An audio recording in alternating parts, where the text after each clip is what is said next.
Theatres में release हो चुकी स्वतंत्र वीर सावरकर अपनी भूमिकाओं के लिए अलग से पहचाने जाने वाले अभिनेता मृणाल दत्त इस फिल्म में खास किरदार की भूमिका निभाते नजर आए हैं। मृणाल अपनी इस फिल्म की रिलीज का बेसब्री के साथ इंतजार कर रहे थे। मृणाल इस फिल्म में एक गुमनाम क्रांतिकारी नायक और ब्रिटिश धरती पर पहले भारतीय शहीद मदन लाल ढींगरा की भूमिका निभा रहे हैं। अभिनेता इस आगामी फिल्म के लिए काफी ज्यादा उत्साहित भी नजर आए। मृणाल से खास बात की हमारे संवाददाता सौरभ शर्मा ने।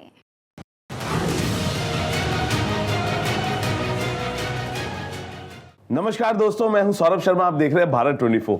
एक ऐसा किरदार मैंने रणदीप का भी इंटरव्यू किया। उन्होंने कहा कि इस किरदार का कोई निभाना नहीं चाहता था। संदीप सिंह डायरेक्टर जो प्रोड्यूसर है, उन्होंने ये कहा कि इस फिल्म को कोई बनाना नहीं चाहता था, इसमें कोई काम नहीं करना चाहता था, बनाना नहीं चाहता था, इसके बारे में बात नहीं करना चाहता था। लेकिन आज सब इसके बारे में बात भी कर रहे हैं और अफसोस भी जता रहे होंगे कि ये फिल्म हमने नहीं बनाई। आपको कैसी गट फीलिंग आ रही है इस फिल्म की जो 22 मार्च को रिलीज होने वाली है? देखिए, सबसे पहले तो बहुत ही अनफॉर्चुनेट है कि हमें इनके बारे में पता ही नहीं है जी। और कैसे पॉलिटिकल धुंध के अंदर ये ऐसे किरदार, ऐसे लोग कहीं ना कहीं घुम गए। मतलब सावरकर जी के बारे में तो फिर भी लोग जानते हैं। आप महाराष्ट्र में जाएंगे तो अभी भी उनके लिए एक बाइबल की तरह है जी। मैं जब भी उस बेल्ट में जाता हूँ तो लोग सावरकर की बहुत उत्सुक हैं ये फिल्म देखने के लिए। सो बहुत ही अनफॉर्चुनेट है कि इसके बारे में परसेप्शन पहले बन गई, लोग उनके बारे में जानते ही नहीं है। बट जो भी चीज़ें, जैसे माफ़ी वीर, रणदीप ने भी कहा, ये चीज़ें बहुत ही छोटी चीज़ें हैं इन कंपैरिजन टू जो उनका कद था, जो उनकी चीज़ें थी, जो उनकी सोच थी। और आजकल हम बहुत ही प्रिविलेज ज़िंदगी जीते हैं। वो ये शख्स थे, ये लोग जो बहुत ही छोटी उम्र से अपनी देश की चिंता करते थे और देश बहुत बुरी हालत में था उस समय, और उनके पास कोई ऐसी इंस्पिरेशन नहीं थी, कोई ऐसा आइडल नहीं था जिसको फॉलो करके वो उनके नक्शे कदम में चीज़ें कर पाए। इन्होंने खुद का पाथ क्रिएट किया for the generations to come. So I am very fortunate. ये मेरी खुश नसीबी है कि मुझे ये किरदार करने का मौका मिला, रणदीप के साथ काम करने का मौका मिला, और मैं बहुत खुश हूँ। अब लोग इसके बारे में जानेंगे। और हाँ, सावरकर थोड़े कॉन्ट्रोवर्शियल है क्योंकि वो बना रखा है। आप जब पढ़ेंगे तो वो किसी से कम नहीं है। मतलब उनके बारे में मैं आपको अगर छोटा सा बताऊं तो मेरे दादाजी बताते हैं, जो 95 साल के हैं आज, कि जब कॉफ़ी हाउस, इंडिया हाउस में वो आते थे सीपी में, सावरकर जब आते थे तो उनके आसपास लोग उनका आशीर्वाद लेने के लिए खड़े हो जाते थे। और वो दूर से ही देख के बताते थे कि इस पर्सनैलिटी में कुछ है, क्योंकि लोग उनके पीछे इस तरीके से रहते थे और सब कुछ पता नहीं, आने नहीं दिया। As they say the history who destroyed the history, and I am glad कि ये आएगा। और बहुत ही fair and square researched I think film है, और बहुत ही रिस्पॉन्सिबली रणदीप ने इस फिल्म को बनाया है। मदन लाल ढींगरा जी, आप जिसका किरदार निभा रहे हैं, इस किरदार के लिए, इस किरदार को भी शायद मुझे लगता है बहुत लोग नहीं जानते होंगे। और इसकी प्रिपरेशंस कैसे हुई और ऑडिशंस कैसे हुए, टेस्ट लुक कैसे हुए, कि किस दौर से आपको गुजरना पड़ा इस किरदार के लिए? देखिए, मैं एक लाइन में पहले तो कहूँ तो मदन लाल ढींगरा हीरो थे जी।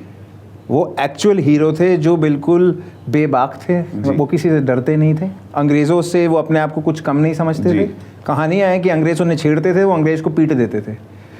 और उनमें ये आग थी, उनको ये बहुत दुख था। दे वर ट्रबल्ड कि देश की ये हालत है, देश को ऐसे लूटा जा रहा है और देश की ये स्थिति है। पर उनके पास कोई डायरेक्शन नहीं थी, जो सावरकर को मिलने के बाद उनके पास आई। और कैसे इन दोनों ने मिलके किया जो किया, जो फिल्म में भी आप देखेंगे।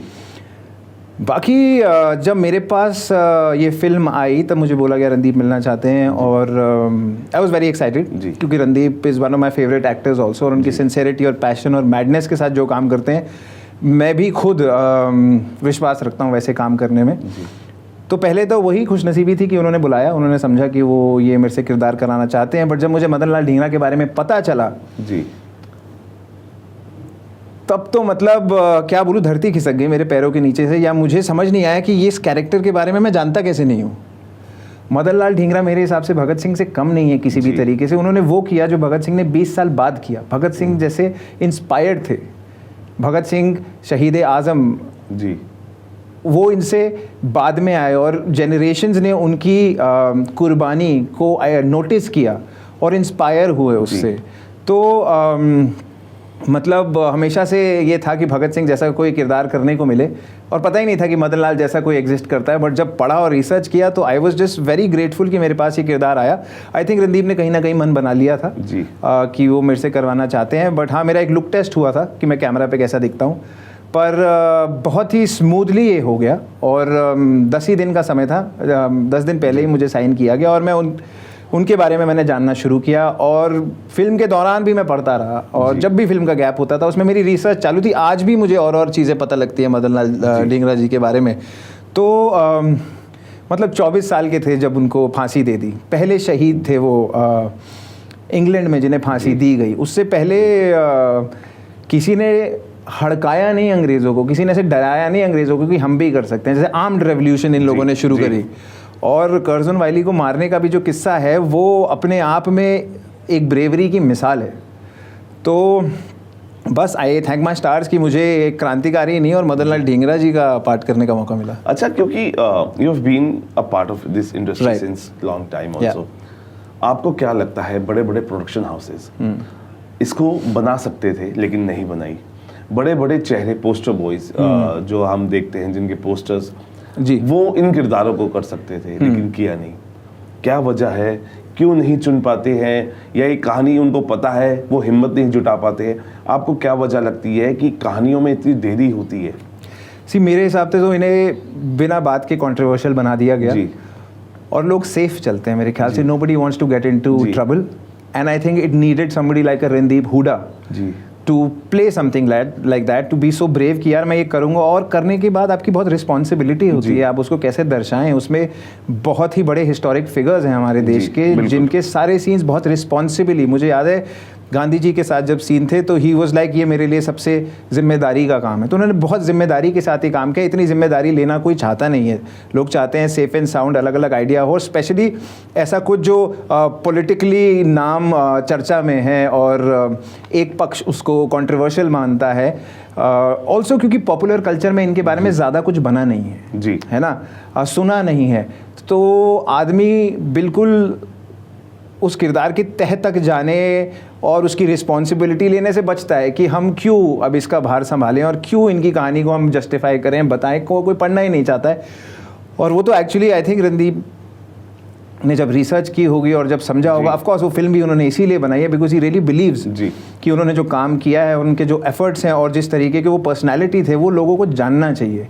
और आई स्ट्रांगली बिलीव दैट कि आई मीन एक दो किस्सों के चक्कर में आप इतनी बड़ी शख्सियत को भुला देना, जानना चाहें, ये तो बहुत ही आई थिंक बहुत ही कमज़ोर बात है, बहुत ही नाइव है कि मतलब आप वो कुआं था उनकी ज़िंदगी और आप उनको बूंदों में नहीं क्या बोलते हैं नाप सकते, क्योंकि उन्होंने बहुत कुछ किया। और वो सिर्फ क्या बोलते हैं फ्रीडम स्ट्रगल के लिए ही नहीं लड़ रहे थे, वो ही was a very bright, very intellectual mind who used to write poetry, नाटक लिखे उन्होंने और वो पढ़ते थे, अध्ययन करते थे। और वो छोटी उम्र से ही उनका जो प्रभाव था लोगों पे वो बहुत सॉलिड था। तो शायद इसीलिए उनसे डरते थे और फिर एक समय पे उनको ऊपर नहीं आने दिया गया उनका नाम। बट मृणाल जी ये बताइए कि क्योंकि आप जब आप you went to on research things also और आपने उसको गूगल भी किया होगा, हमें नेहरू जी की, गांधी जी की बहुत सारी फोटोज मिलती हैं, लेकिन इन किरदारों की, वीर सावरकर साहब जी की ज़्यादा फोटोज नहीं है या मदन लाल जी की नहीं है। ऐसा क्यों आपको लगता है कि उस टाइम भी वो पब्लिसिटी उस तरीके से होती थी जिस तरीके से आज ये बड़े बड़े प्रोडक्शन हाउसेज या बड़े बड़े चेहरे अपनी पब्लिसिटी कर रहे हैं? सर उस समय पे तो टेक्नोलॉजी भी लिमिटेड थी। आजकल तो सोशल मीडिया का समय है। अभी आपने ये इंटरव्यू लिया, ये 4 जगह वैसे ही चला जाएगा। उस समय था नहीं। उस समय कैमरास भी बहुत ही बेसिक कैमरास जो इन्वेंट हुए होंगे, जिनसे काम हुआ होगा, वो चल रहा होगा। और इसीलिए अनफॉर्चुनेटली उनके बारे में ज़्यादा है नहीं मीडिया में या गूगल आप करें या पॉपुलर कल्चर में कि जब तक मेरे हिसाब से एक किरदार के ऊपर चीज़ें नहीं बनती हैं, पॉपुलर कल्चर में नहीं आता है, तब तक वो जनरेशंस को पता ही नहीं लगेगा। नेहरू की बहुत सारी फोटो क्योंकि उनकी शुरू से बनती है और उनको I mean taking no credit away from them, वो खुद अपने में महान लोग थे और उन्होंने काम किए हैं। बट ये पॉलिटिकल आई थिंक इम्बैलेंस था कि दूसरे को ऊपर नहीं आने दिया और जिन लोगों ने देश के लिए जान दी उन लोगों को एक्नॉलेज नहीं किया, इससे दुख की बात क्या हो सकती है? अच्छा, पूर्व प्रधानमंत्री अटल बिहारी वाजपेयी ने उनके लिए कितनी खूबसूरत शब्दों में बयान किया था वीर सावरकर साहब का। उसके बाद हमारे प्रधानमंत्री ने भी यही कहा, नरेंद्र मोदी ने, कि इनकी वीरता और समर्पण को हमेशा याद रखा जाएगा। लेकिन कांग्रेस क्यों अगेन उन पे बार बार माफी वीर का इल्जाम लगाती है, कि माफी वीर बोलती है, या ये बोला जाता है, राहुल गांधी बोलते हैं कि मैं गांधी हूँ, सावरकर नहीं हूँ, मैं गांधी हूँ इसलिए माफी नहीं मांगूंगा। आपको क्यों लगता है ऐसी कौन सी शख्सियत है या कौन सी वो शक्तियां हैं जो इसके पीछे काम करती है, या कांग्रेस इसकी जिम्मेदार है? आई थिंक वो आइडियोलॉजी से वो मैच नहीं खाते हैं। आई थिंक उनकी गांधी जी से आइडियोलॉजी अलग थी, तो क्लियरली उनको खाली दबाया जा रहा है। प्रॉबेबली उनको भी इतना नहीं पता होगा सावरकर जी के बारे में। As a respect to somebody who worked so much and was so concerned about the country, it's unfortunate कि कि पॉलिटिकल हम दुनिया में जीते हैं जहाँ पर इतनी महान हस्तियों को भी फोर फ्रंट पे लाने से लोग कतराते ही नहीं है। इतने खुले आम आप कुछ भी किसी के बारे में बोलते हैं। I think everybody can be a little more responsible. मैं भी सुनता हूँ, मैं भी अगर किसी को बोलूँ तो कई लोग बोलते हैं सावरकर क्यों।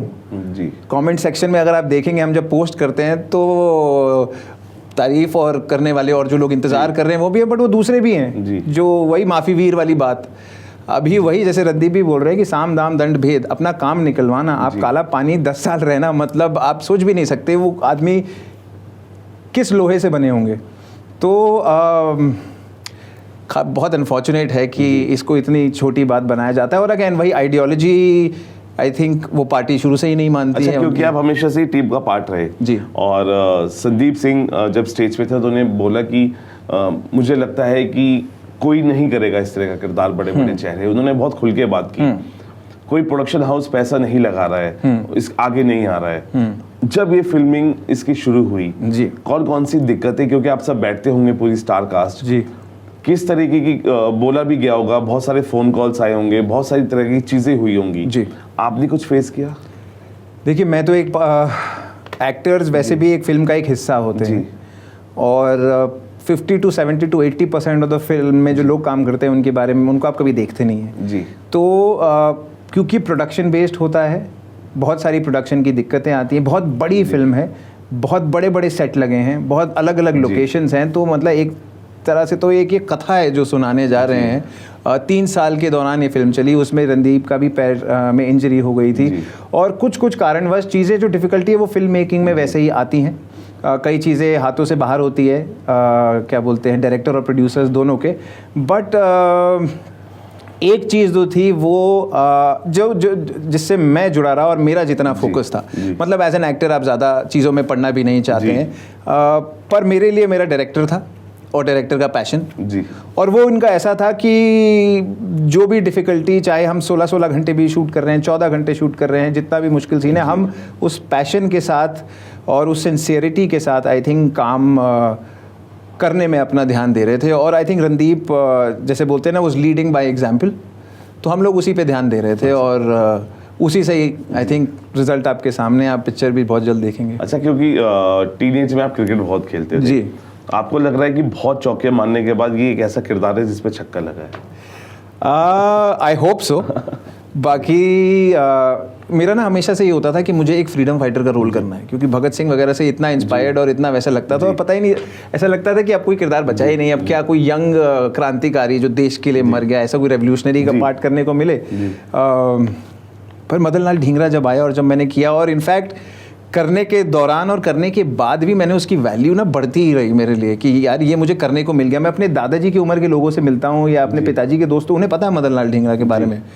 तो देखिए, हर प्रोजेक्ट की आपको अलग दिशा में ले जाता है और अलग चीज़ें निकल के आती हैं प्रोजेक्ट से, but I am just grateful कि मुझे ये करने को मिला। And I hope people remember this part for Madan Lal Dhingra, कि उनको मदन लाल ढींगरा, पिक्चर सावरकर के बारे में है, बट मदन लाल ढींगरा और सावरकर का क्या रिलेशन था और किस मोमेंट पे वो साथ जुड़े और कितनी उनके अंदर ज्वाला थी अपने देश को आज़ाद कराने की, वो उसका सिर्फ एक झलक भी लोगों को उसका स्वाद आ जाए तो मेरा काम हो गया है। अच्छा, क्योंकि आपने बहुत सारे किरदार निभाए, ये वाकई में किरदार बाकी किरदारों से बहुत अलग है जी।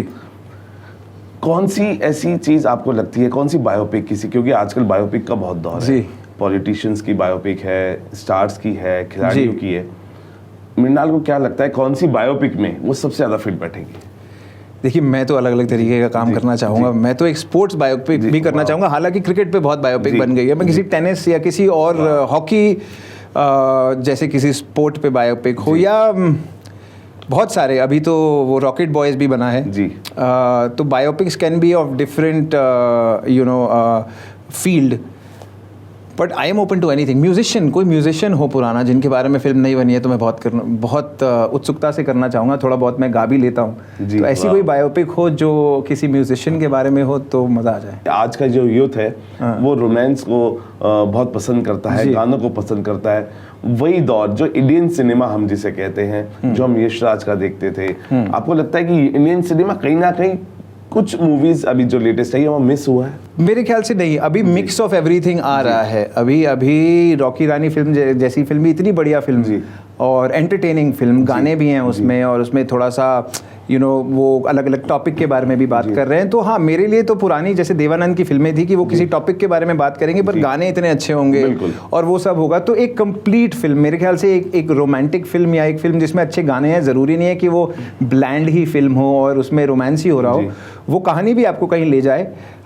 तो हाँ, ऐसी फिल्म ज़रूर करना चाहूँगा जिसमें वो जो आप कह रहे हो ना, बॉलीवुड हिंदी फिल्म का वो मसाला हो, बट कुछ कहीं कहानी कुछ ले जाए आपको, ऐसा मिक्स हो तो बिल्कुल। It will be a treat to our fans अगर आप 2 लाइन गुनगुना दे ऑन अ लिरिकल नोट। हम तुम कितने पास हैं, कितने दूर हैं चांद सितारे, सच पूछो तो मन को झूठे लगते हैं ये सारे, मगर सच्चे लगते हैं ये धरती, ये नदिया, ये रहना और तुम। थैंक यू मृणाल भाई। देखिए, एक्टिंग से तो आप राज कर ही रहे हैं लोगों के, और जो ये आपका जो सिंगिंग कनेक्शन है ना, ये डायरेक्ट कहते हैं ना, सिंगर्स का जो रास्ता है डायरेक्ट दिल से दिल तक होता है। ठीक है, दिल को छू लिया था और दिल को, और ये फीमेल फैंस के दिल को जरूर छुएगा गाना जब वो हमारे चैनल पे ये आपके जो सुरीले सुर है उनको सुनेंगी। लेकिन फिलहाल हम यही कहना चाहेंगे, एक बहुत अच्छी फिल्म, बहुत मेहनत से की गई फिल्म, खून पसीना एक करके की गई फिल्म, हिम्मत से जुटाई गई फिल्म, हिम्मत से लिखी गई फिल्म, हिम्मत से बनाई गई फिल्म, जिसकी हिम्मत शायद बड़े बड़े प्रोडक्शन हाउसेज ने, बड़े बड़े स्टार्स ने नहीं की, वो हिम्मत रणदीप भाई ने दिखाई है, जुटाई है, और इतनी बेहतरीन कलाकार वो एकजुट किए हैं उन्होंने। मैं यही कहना चाहूँगा, जो सावरकर है और उनके साथ साथ जो अलग अलग किरदार आपको इस फिल्म में दिखाई देंगे, आप उनकी किताबें पढ़िए, और किताबें अगर नहीं पढ़ पा रहे हैं तो आप आइए, इस फिल्म को देखिए, आपको पूरी कहानी पता लगेगी, और आपका जो नज़रिया है, जो कंट्रोवर्शियल फिगर है जो बनाया गया है, मुझे लगता है उस सोच में बदलाव आएगा। बिल्कुल। फिलहाल अभी के लिए इतना ही। आप बने रहिए भारत 24 के साथ। Thank you.